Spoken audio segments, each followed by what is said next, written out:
Today is, I believe, February 9th,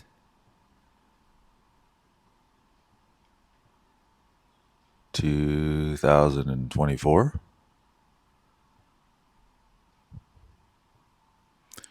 Clock on the wall says that it's 8:38-ish. And this is the Morning Muse. So I got some new toys. This microphone has been sitting on the shelf for about, I don't know, 2 weeks, maybe 3 weeks. And there's another one. So there's a green one.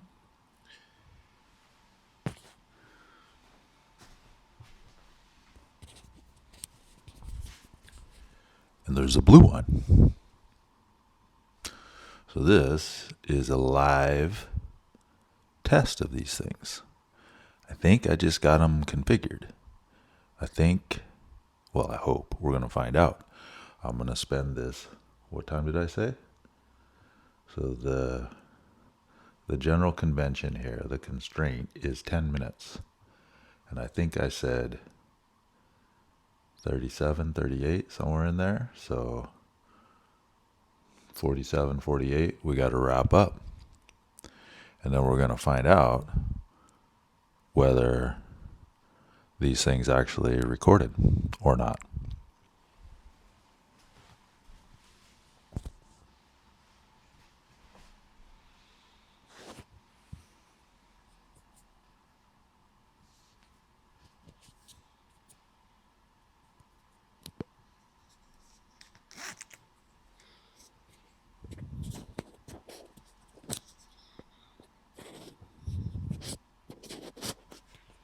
So, experimenting, trying something new.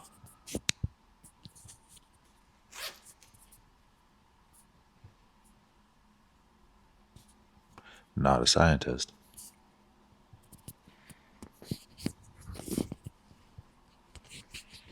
Just playing. Playing with some dim conscious awareness of scientific method here. So I got some extra debris around here, more than normal. I usually like a nice, stable, clean, tidy space here.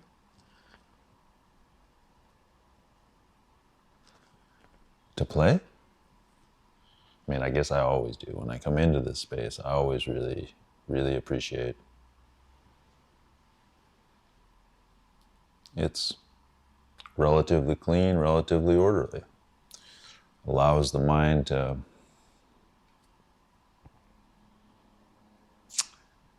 become really, subtle? Become aware of very, very subtle,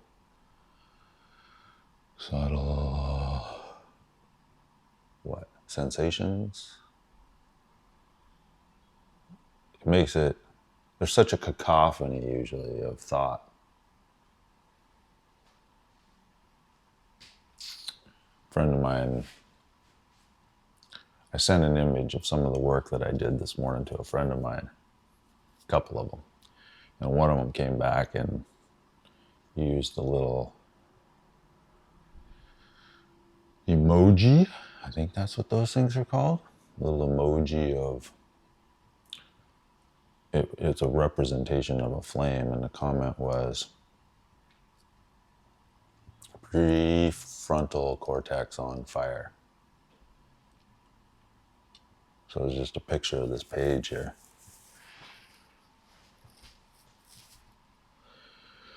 So what I thought I would do this morning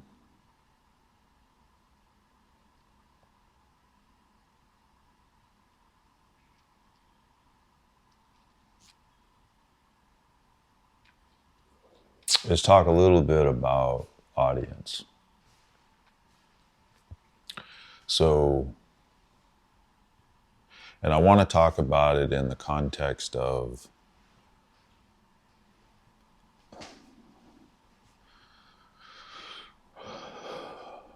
the understanding that I feel developing with respect to the work of Ian McGilchrist and Joel Bolte Taylor and others, but those two are prominent because they're both addressing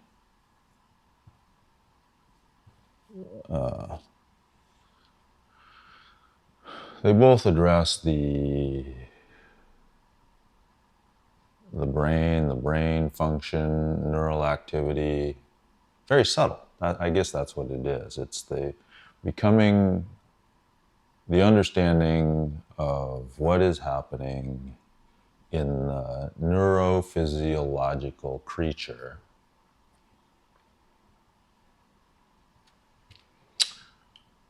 all the way down to at least electromagnetic activity, fluctuations. I don't even know. I'm not practiced with the vocabulary very well. But the point is that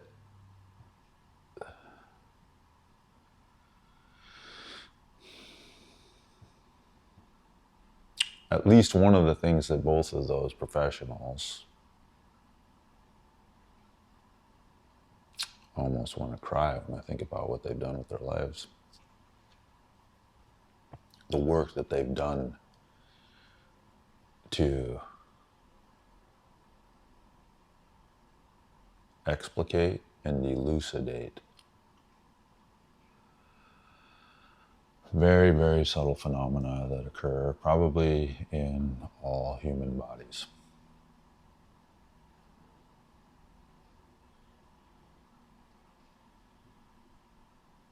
So gorgeous, so beautiful. That's how I experience it anyway. It's beautiful work.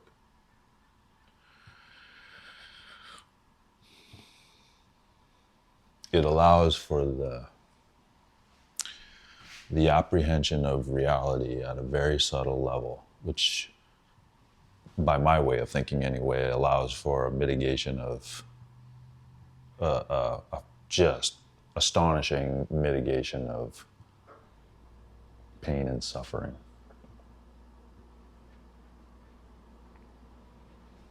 What do they say? Somebody says, I don't know who says, I don't know who to attribute this to. I wish I did, but they say something like, pain is not optional, suffering is.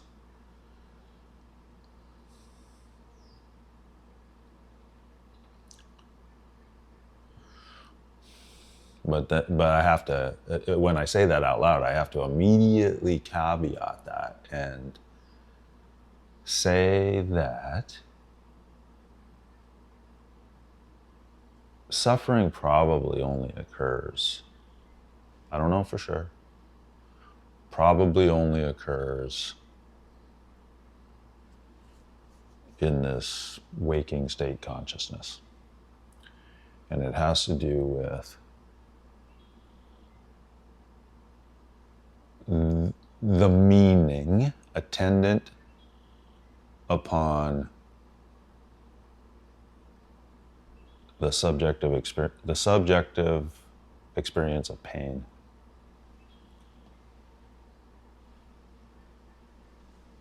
Yeah. So, why do I care about what they're saying? Why is that? Why is that present? These are accusatory questions. The why. I learned from Chris Voss. Don't ask why. Not in negotiation. So this isn't a negotiation. So left hemisphere, right hemisphere, vertical axis between the prefrontal cortex and the limbic.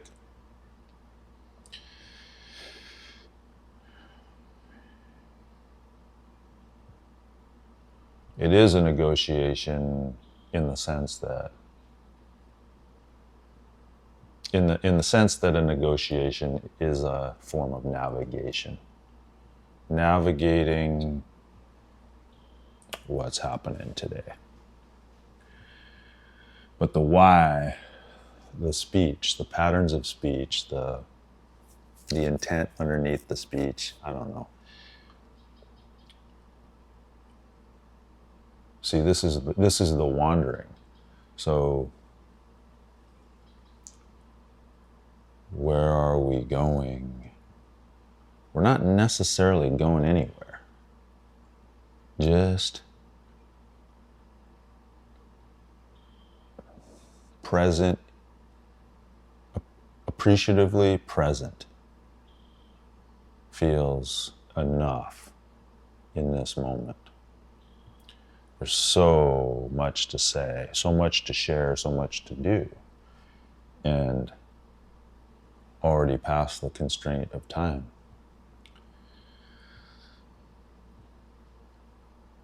So I will conclude, I think, with a balancing act.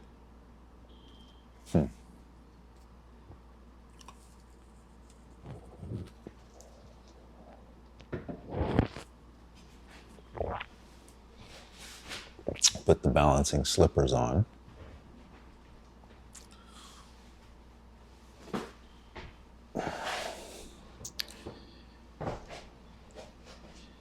And then retrieve the prop.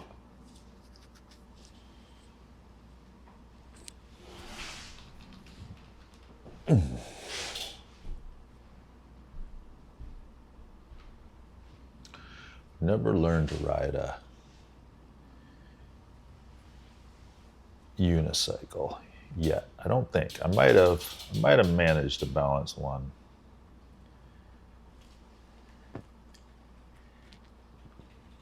When I was a child, I don't honestly remember. There were so many wheeled toys to play with as a child. Wheels are awesome. Especially when they got engines hooked up to them. Thank you for your careful attention.